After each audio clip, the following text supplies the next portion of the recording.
The winner, the 2014 Victorian Community and Government Award winner is Maria Devison Crabb. Thanks. Thank you all so much. So I did exactly what I was supposed to not do, which was I didn't write a speech, and some amazing person in my organisation wrote a speech, and then I didn't bring my glasses. They look really good on you. Should I try them? Right from your shaped face and I everything. think I know what I want to say. Do I look well? Do I look good in it? Thank you so much. This is just amazing. I actually, I was fortunate enough to be a finalist in the Telstra Awards in 2005 in the corporate sector, which was a whole other life to the life I live now. And I was really excited because that day Suzanne Dvorak won, which she was the CEO of Mari Stopes, looking after the clinic side of our organisation. And it was such a big step forward for women's reproductive rights that Suzanne would be recognised for her achievements in this space, and by such an amazing organisation as Telstra. And it just is equally thrilling for the team and I today. It's a different day. A lot of things have changed in the last 10 years, but thankfully all going in the right direction. Here in Australia, I think things are getting a lot better for women, their reproductive rights, but a lot more to go. Overseas, I told my elite and amazing alumni colleagues in these awards, or the other finalists last night, that 1 in 11 women dies, one woman dies every 11 seconds from an unsafe abortion in developing countries.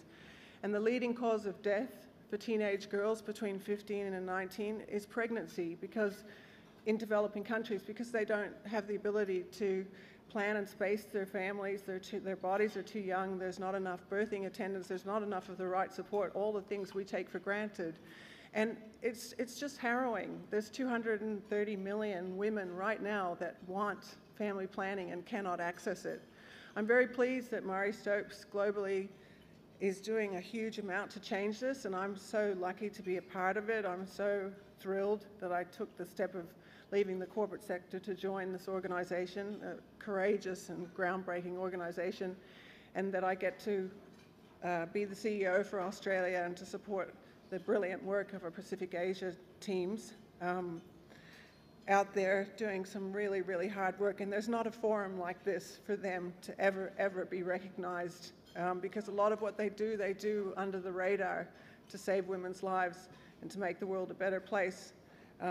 I'm just lucky that I live in Australia and there is a forum for me to be recognised on their behalf and on behalf of the amazing team over there, and my chair and my husband and all of the great people that do such great work every day at Mari Stopes.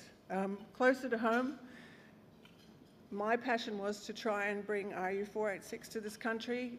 It was a political football. For a long time, the rights of women were put aside for, ironically, the sale of telecom, the privatisation of telecom. So I think it gives me a huge buzz, huge buzz that after what the team have done to try and bring this drug to Australia, what we endeavoured to do, what we had to do, set up a pharmaceutical company, what we had to go through with the Therapeutic Goods Administration and Pharmaceutical Benefit Scheme, and how much work and what a careful line we had to walk to make sure that we did not put one step wrong, because it was fraught with danger and it was a really, really hard yard. I can't congratulate the team enough, and all the team at Mari Stopes for what they did to make that happen, and it was a true feat. I would like to just say that on the night that the drug was registered, which was an 11 out of 10 in terms of technical difficulty, I was driving home that night and I looked up and I was listening to the radio and they said, "Oh, tonight there's a blue moon." And I thought, this is just perfect. It's just perfect, because it could have happened a year before and it could have happened 4 years later, but it happened that day. And like they say, only once in a blue moon does something like that happen. It is changing women's lives in rural Australia, all around Australia. This choice, this expanded choice, it makes a difference. And Marie Stopes is a bipartisan organisation. We are apolitical, but one of the greatest treasures for me was when Tanya Plibersek started crying with joy, saying, "You have no idea how much difference this is making to women's lives, Maria." And it was very, very special. Anyway, I don't have anything else to say except for that I'm just so grateful. I'm so grateful that I live in Australia. I'm so grateful that I work for Marie Stopes. I absolutely love the team of Marie Stopes, and I love the mission. And tonight, I love all of you with a passion. So thank you. And sorry, Nicole, for writing this great speech. I have no idea what it says, but I'm sure it was brilliant. So.